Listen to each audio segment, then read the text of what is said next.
Bonjour, bienvenue dans les paroles de la vie, un moment de méditation et d'enseignement autour de la parole de l'Éternel et de la parole de son Christ.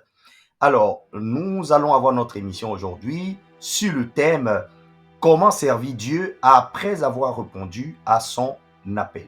Cette émission fait suite à une première qui elle-même était intitulée « Comment commence l'appel de Dieu ». Donc, on est dans la deuxième et dans la dernière partie du thème général concernant l'appel au service de Dieu. Donc, aujourd'hui, nous allons méditer autour du thème « Comment servir Dieu, l'Éternel, après avoir répondu à son appel ». L'étape 1 qu'il faut suivre pour servir Dieu après avoir répondu à son appel, c'est de lui dire clairement « Je suis à ton service, je suis à ta disposition, je te suivrai où que tu ailles, tu as les paroles de la vie, à qui irai-je, à qui irions-nous ? Que je monte dans les cieux et que je redescende sur la terre et que je m'enfonce dans les profondeurs des océans, tu y es, je t'y trouve et ta puissance comble l'univers et pas d'un bout de l'éternité à l'autre. Alors, je ne me cacherai point devant ta face, je me mets à ton service, car je reconnais ta magnificence et ta majesté créatrice. Alors, vous allez parler donc comme Samuel lui dit, « Parle Seigneur éternel, ton serviteur t'écoute.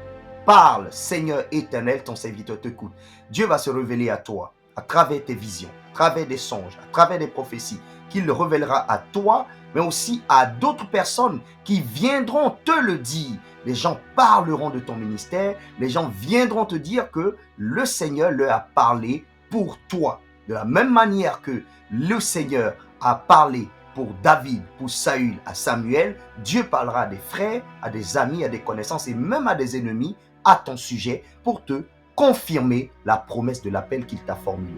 Mais ton ministère n'a pas encore commencé.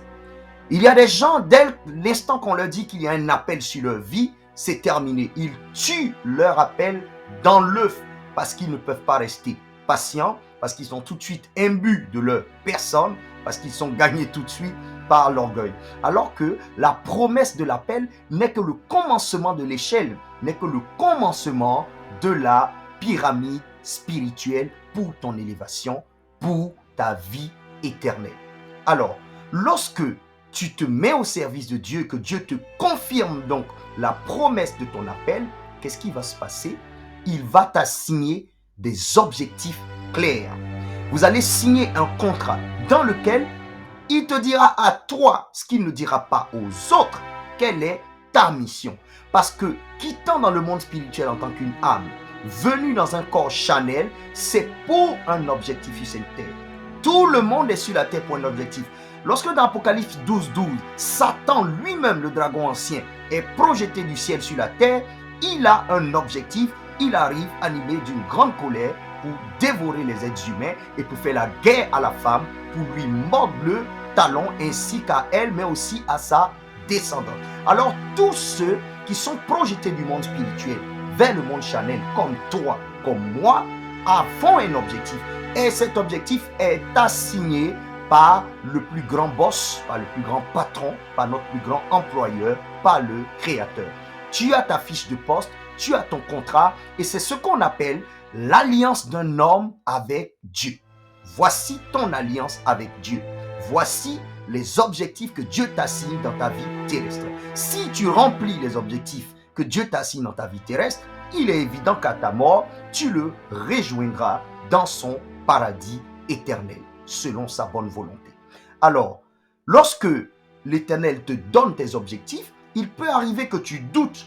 Il peut arriver que comme Jérémie, comme Moïse, comme beaucoup, tu puisses te dire « Oh mais Seigneur, que pourrais-je faire? Je suis si petit, je suis un enfant, je suis une femme, je suis un handicapé, je suis un autiste. » Quelle que soit ta faiblesse et tes insuffisances, l'Éternel dit « Je prends les choses faibles de ce monde pour confondre les choses fortes. Et je prends les choses folles de ce monde pour confondre les choses qui se disent intelligentes.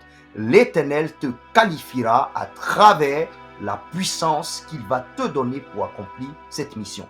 Mais il peut arriver encore que tu doutes. Il peut encore arriver que tu te dises, le monde ne m'écoutera pas. Les gens connaissent ma vie. Les gens savent que j'étais un orgueilleux, que j'étais un menteur, que j'étais un adultère, que j'étais un voleur, que j'étais un moins que rien, que j'étais une personne indésirable, une personne qu'on n'a pas envie d'écouter parce qu'elle a fait des choses pas très recommandables. Mais l'Éternel te dit, lorsque les gens ne te croiront pas, je te donnerai des signes qui accompagneront ce mystère. Et tu peux demander à Dieu, alors, donne-moi les signes qui me prouveront que tu es avec moi. Cela témoigne quelque part de ta bonne volonté, de ta foi également. Et Dieu dit à Moïse, qu'est-ce que tu as dans ta main? Un bâton, jette-le et le bâton se transforme en serpent. Lorsque les gens douteront de toi, utilise ce signe, car moi, je vais me révéler à toi à travers ce signe pour manifester ma fidélité vis-à-vis de l'alliance que j'ai signée avec toi. Jésus-Christ le dira également dans le livre de Matthieu 10, en son verset 7. Il dit, toi, va annoncer le royaume de Dieu. Va annoncer l'imminence de ce royaume. Va dire au monde que le royaume de Dieu est proche. Voici les miracles qui accompagneront ceux qui auront cru. Allez guérir les malades. Allez ressusciter les morts. Allez chasser les démons. Allez purifier les lépreux. Voici parmi ces missions, l'une des missions ou l'autre mission que l'Éternel pourrait te confier, parce que tu dois avoir ta lettre de mission. Lorsque tu as ta lettre de mission, tu es muni de ta lettre de mission, tu es tout content comme un enfant qui a obtenu son diplôme et tu chantes sur la route, je suis dans la joie quand on me dit, allons à la maison de l'Éternel. Tu es content, tu chantes, tu danses. Le problème, c'est que il faut savoir que dès l'instant qu'on te dit que tu as une mission et que ton appel est confirmé, c'est le moment auquel tu dois commencer à prendre conscience des difficultés inhérentes à la vie chrétienne, des difficultés inhérentes à la vie du croyant, les difficultés qui sont rattachées à la vie de celui que Dieu va véritablement utiliser. Parce que la vie qui mène au paradis est une vie qui se vit sur un chemin étroit. Elle est très étroite, cette route, et le chemin est resserré. Et très peu de personnes y entrent. Mais la voie qui mène à la perdition, quant à elle, est large, elle est spacieuse, et beaucoup de personnes la trouvent et y entrent. Il faut en être dès à présent conscient. Après la première étape, tu passeras à la deuxième étape, celle de l'onction. La deuxième étape de ta prise de fonction au service de l'Éternel, ton Créateur, est l'onction. L'onction, c'est la provision, c'est l'ensemble donc des biens, de la force et de la puissance spirituelle dont l'Éternel va te doter pour que tu puisses parvenir à atteindre les objectifs qu'il t'a assignés dans ton contrat, dans l'alliance qu'il t'a confiée. Il n'a pas toujours été cas de l'onction dans la Bible. Il faut se rappeler que à partir de Genèse 17, on ne parle pas d'onction. Lorsque Dieu signe son alliance avec Abraham, qui devient Abraham, Dieu lui dit, je te donne la loi de la circoncision. Ainsi donc, tout ce qui devait s'approcher de Dieu à cette époque devait être circoncis. Ça, c'était le précurseur de l'onction. Avec Moïse, avec Aaron, avec donc la loi, le décalogue, il a été donné la loi de l'huile sainte. La loi de l'huile sainte dans le livre de Exode 30. L'huile est faite d'aromates prestigieux qui vont être utilisés, mélangés, mixés selon une recette donnée par Dieu qui vont être utilisés pour oindre tous les ustensiles de l'autel, mais surtout pour être posés sur la tête de Aaron et de ses fils et de tous ceux qui seront consacrés comme sacrificateurs et lévites dans la maison de Dieu. C'est une huile dont il est fait interdiction d'en faire une de semblable. Il est interdit donc d'en reproduire. Il est même interdit de s'en mettre sur le corps sous peine de malédiction, parce que c'est une huile par laquelle l'Éternel descend en l'homme par laquelle l'Éternel transmet sa puissance et son pouvoir qu'on appelait l'Esprit de Dieu à l'époque. Dans le Nouveau Testament, on ne parlera plus d'huile car Jésus vient accomplir. On va parler donc de baptême de feu et du Saint-Esprit par l'imposition des mains. Donc, sans huile désormais, en imposant les mains, on peut également le voir dans Actes chapitre 8 au verset 17. Donc, les dons, le Saint-Esprit, la force de Dieu peut être transmise par l'imposition des mains plutôt que par la main d'une huile déposée. Mais l'huile n'est pas interdite, l'huile n'est pas abolie. Beaucoup de congrégations utilisent aujourd'hui encore l'huile pour travailler, pour oindre. Attention simplement aux personnes qui vous posent l'huile et la main sur la tête, car le symbole par lequel on pose la main sur la tête est très fort. Vous le verrez par exemple dans Lévitique 16, lorsque quelqu'un pose sa main sur votre tête, il pose sa main à la fois en vous donnant des bénédictions lorsque c'est une personne au cœur pur, lorsque c'est une personne sanctifiée. Mais lorsque quelqu'un qui n'est pas sanctifié, qui est plein de péchés, qui est plein de fautes, qui est plein de mauvaises pensées, pose la main sur votre tête, il vous transmet sa mauvaise énergie, ses mauvaises pensées et même ses péchés, comme on en transmettait au bouc émissaire qu'on envoyait dans le désert à Satan, à Azazel. C'est donc très important de savoir finalement qui nous fait l'imposition des mains, que ce soit pour transmettre le Saint-Esprit ou que ce soit pour nous déposer l'huile sur la tête. C'était une parenthèse, peu importe, vous serez consolidé par l'huile que l'on vous posera sur votre tête ou par le Saint-Esprit qui est descendu sur le Christ après son baptême sous la force d'une colombe. Vous recevrez le Saint-Esprit. Et c'est en cela que le livre de Ésaïe, chapitre 61, nous dit « L'Esprit du Seigneur est sur moi, car il m'a oint pour annoncer la bonne nouvelle. » Dans le même courant d'idées, le livre de 1 Samuel, chapitre 10, nous dit que lorsque Saül a été oint par Samuel, il a reçu l'Esprit de Dieu et il a commencé à prophétiser. La notion d'onction renvoie donc à la notion d'un dépôt spirituel qui est posé en nous, d'une force spirituelle que Dieu nous donne afin que nous puissions mener à bien les missions ou la mission qu'il nous aura confiée. Rappelons également que l'onction qui nous donne l'Esprit de Dieu, soit l'onction par le baptême du feu et du Saint-Esprit, au nom de Jésus-Christ, cette onction christique nous permet également de renouveler notre cœur et de renouveler notre vieil homme qui est en nous. Nous naissons de nouveau et notre cœur est changé. On dit que lorsque Saül reçut l'onction et l'Esprit de Dieu, Dieu changea son cœur. Jésus dit à Nicodème, un homme ne peut voir le royaume des cieux ou les merveilles du royaume des cieux s'il ne naît d'eau et d'esprit, s'il ne naît de nouveau. Alors, ta transformation spirituelle commence.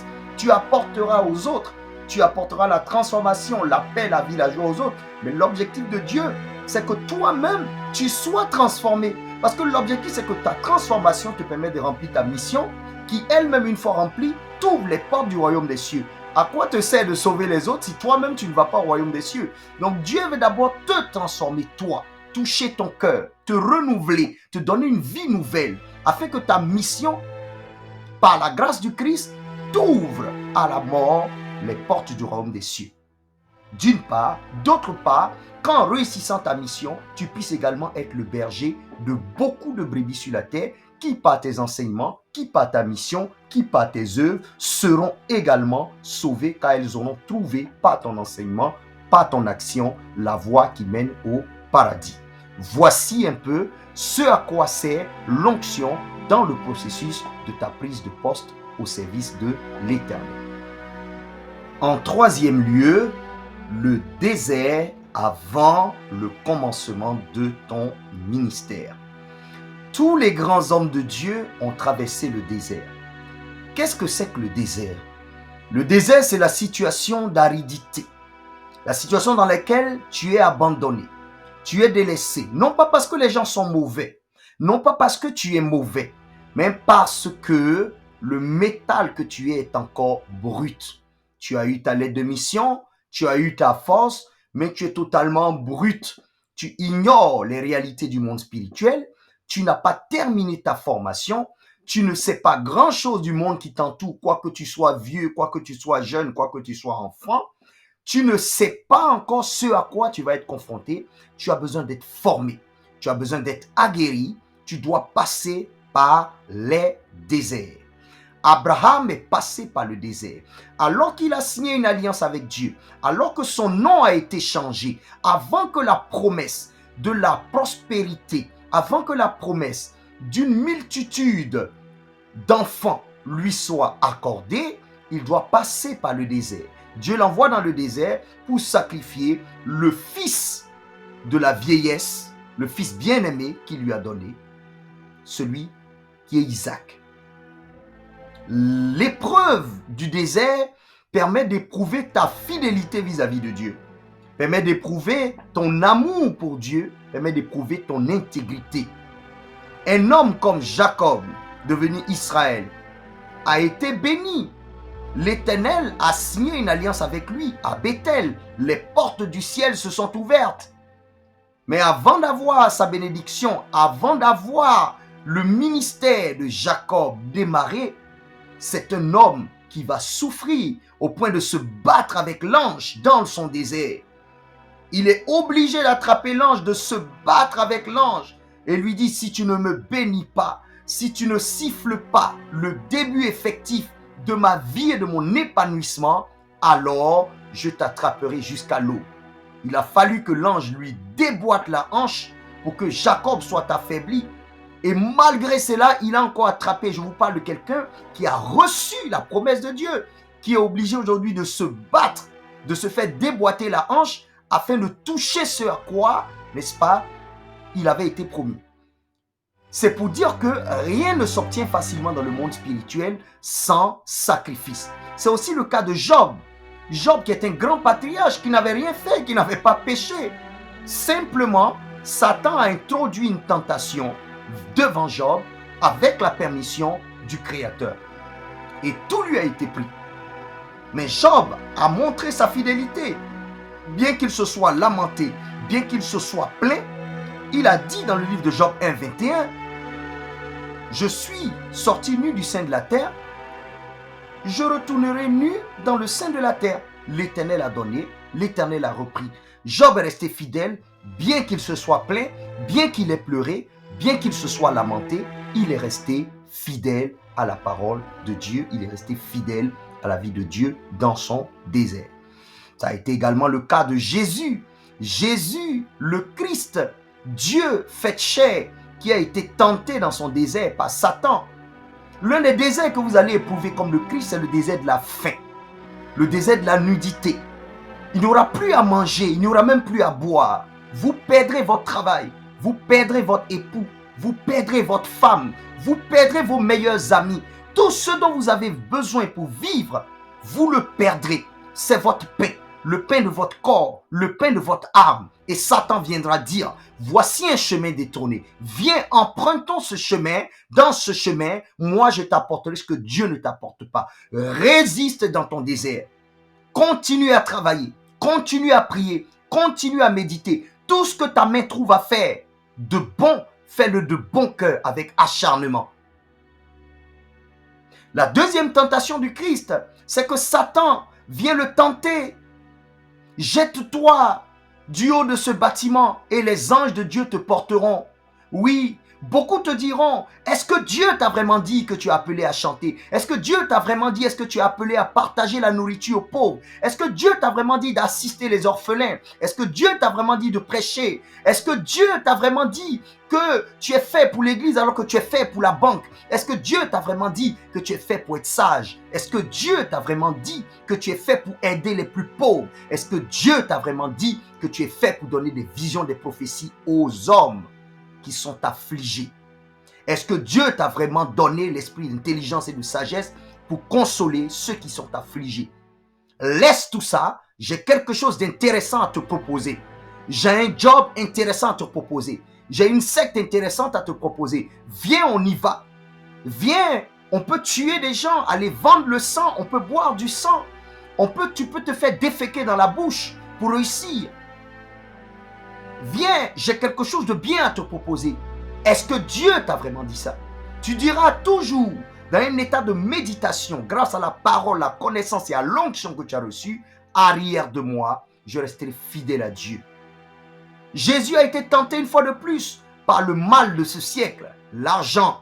Dans le désert, il y aura l'appât, le gain de l'argent facile, ce qui rejoint ce qui a été dit tout à l'heure. Bien qu'il n'y ait pas de saut métier, il y a des métiers cependant qui ne sont pas défendus par l'Éternel. Tu iras vendre ton corps, tu iras vendre ton âme à Satan pour de l'argent. Parce que ton cœur et ton trésor sont dans ce monde. Or, la Bible dit dans le livre de Matthieu 6, là où est ton cœur, là où aussi se trouve ton trésor, ou là où se trouve ton trésor, là où se trouve ton cœur. Les deux notions se valent. Et c'est pour ça que le livre de 1 Timothée 6, à partir du verset 10, nous dit « L'amour de l'argent est l'une des racines de tous les maux.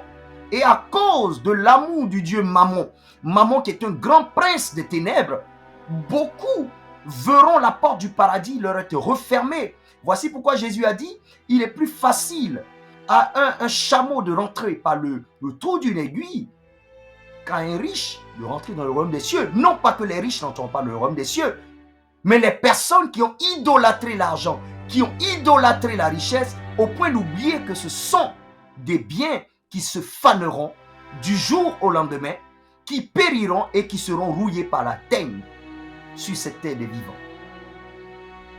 Le désert te permet de montrer à Dieu ta fidélité dans toutes ces tentations, dans toutes ces épreuves.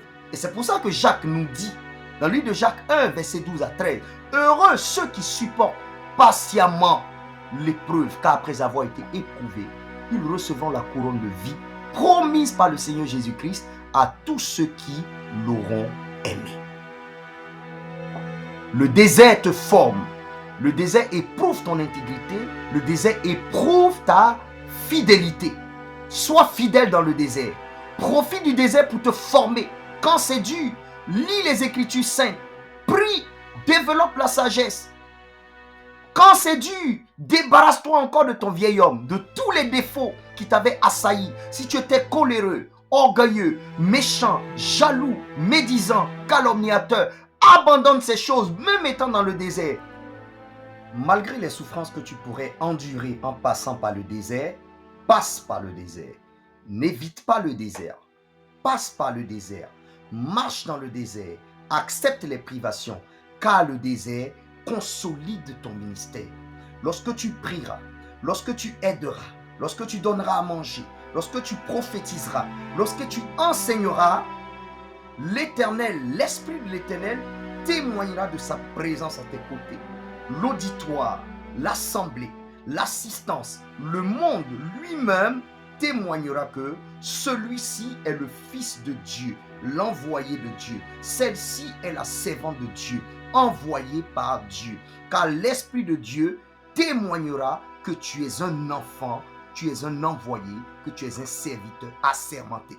Dans tes actions, dans tes œuvres, cela se verra, ton ministère sera consolidé, car tu as déjà été lavé, purifié, fortifié, affermi dans le désert. Alors que ceux qui ne veulent pas passer par le désert, ceux qui essaient de contourner le désert, ont des ministères qui parfois commencent, mais des ministères fantoches qui s'arrêtent aussi vite qu'ils ont commencé, ou même des ministères faux qui continuent tout le long de leur vie, mais qui leur ouvrent grandement les portes de l'enfer. Il y a un en Israël qui était juge, que nous connaissons tous, Samson. Un enfant désiré, un enfant promis, un enfant choyé. L'ange de l'Éternel apparaît à son père et à sa mère. Et depuis longtemps, Manoah et sa femme prennent soin de Samson. Qu'est-ce qu'on fait? On doit faire pour lui, on ne doit pas lui couper les cheveux. L'enfant est surveillé comme du lait sur le feu. Il est choyé. C'est un enfant gâté. Il grandit dans l'amour de tout le peuple, de ses parents, parce que l'on connaît déjà son avenir. Mais on ne laisse pas l'enfant aller dans le désert, il ne manque de rien. Le problème, c'est que L'enfant, n'ayant aucun souci, n'ayant aucun problème, ne connaissant pas le désert, à l'âge adulte, fait ce qu'il veut, se permet de violer les lois de son peuple.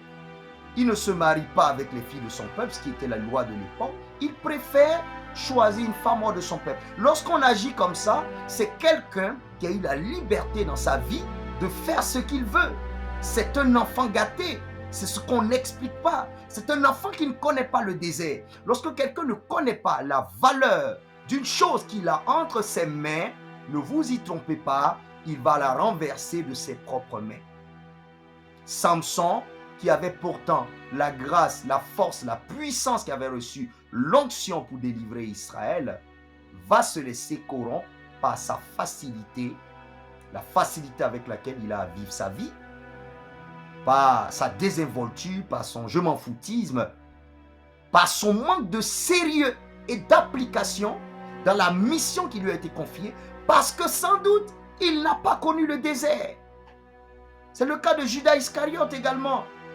Judas Iscariote fait partie des travailleurs, des collaborateurs les plus proches du Christ. Qu'est-ce qui se passe?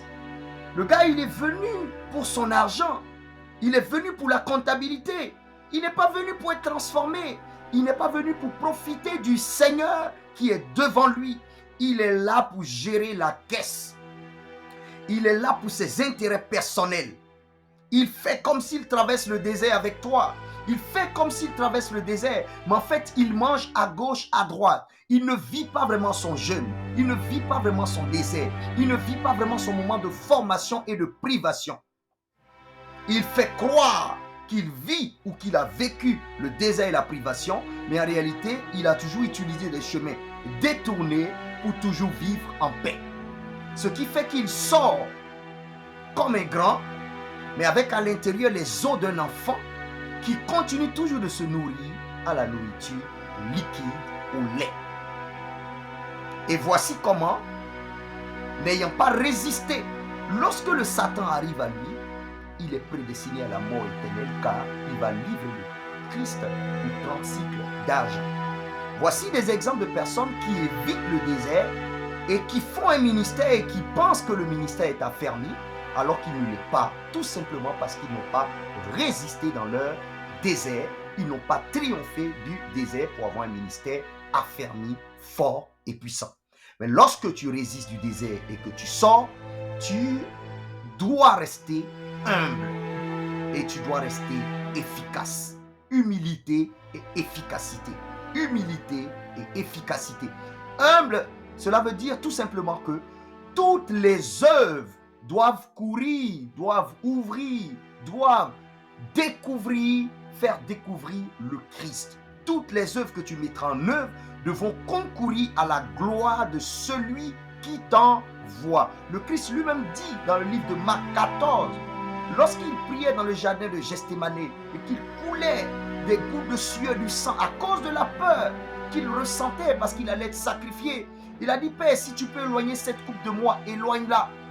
Mais non pas ce que je veux, mais ce que tu veux, que ta volonté s'accomplisse à travers moi. Car je ne vis pas pour moi, mais je vis parce que je suis venu comme une âme divine sur terre, entrée dans un corps pour accomplir une mission qui m'a été donnée par le Père Céleste, afin de retourner dans le monde de l'éternité. Alors, que me sert de gagner cette terre, ce monde et ses biens, si je perdais mon âme? Alors, mieux vaut être humble. Mieux vaut que mon ministère serve à la gloire de Dieu, à l'exécution des plans de Dieu dans ma vie, mais aussi dans la vie de ceux pour qui Dieu m'envoie, que de mener un ministère désormais pour mon profit, pour mes enfants, pour mes copines, pour ma femme, pour mon entourage. C'est une manière d'œuvrer non plus pour Dieu, mais d'œuvrer pour soi-même. Alors que nos œuvres ouvrent vers Christ. C'est ça l'humilité. Votre ministère doit également être efficace. L'efficacité nous est montrée dans le livre de Jean 15. Jésus dit qu'il est le vrai cep, son Père est le vigneron, et nous sommes les sarments, nous sommes les branches qui portent la vigne. Tout sarment en moi qui ne porte pas de fruit sera coupé et jeté, c'est aussi simple que ça. Parce que vous êtes venus sur la terre avec une lettre de mission, avec l'onction, vous avez traversé le désert. Il faut maintenant travailler parce que vous avez tout ce qu'il faut pour l'édification du monde, pour l'édification des brebis que l'Éternel enverra vers vous. Vous devez produire des fruits, et pas n'importe quel fruit, les bons fruits. Car nous comparaîtrons devant le tribunal de Christ afin que chacun reçoive selon le bien ou le mal, selon les bons fruits ou les mauvais fruits qu'il aura récoltés, étant dans son corps. Donc il y a un salaire. Le salaire, c'est non seulement que l'Éternel veillera sur toi sur terre, en tant que lévite consacré à la maison de Dieu, tu profiteras des offrandes, des dîmes, des quêtes qui te seront faites, des dons en nature, selon la volonté de Dieu. Pour ceux qui servent Dieu, mais qui ne sont pas exclusivement au service de Dieu dans son temple, tu vas travailler la sueur de ton front, tu mangeras ton salaire. Dieu te garantira un travail. Il permettra que tu crées une entreprise et que tu prospères à tous égards, comme prospère l'état de ton âme. Tant que tu fais le travail de Dieu, tant que tu accomplis la mission, tant que tu exécutes le contrat que tu as signé avec Dieu lors de ton appel. Si tu ne fais pas le ministère pour lequel tu as traversé le désert, pour lequel tu as été appelé, pour lequel tu as reçu l'onction, ou si tu le fais et que tu le fais mal, ou si tu ne le fais pas du tout, le salaire est le même. Le salaire du péché, c'est la mort. Sache que il se peut que déjà dans cette vie, tes entreprises, ton travail, ta femme, tes enfants, ton argent, ton orgueil, ton avidité, ta convoitise, tout ce en quoi tu as mis ton cœur pourrait même se faner de ton vivant et tu pourrais le perdre en une seule fraction de seconde.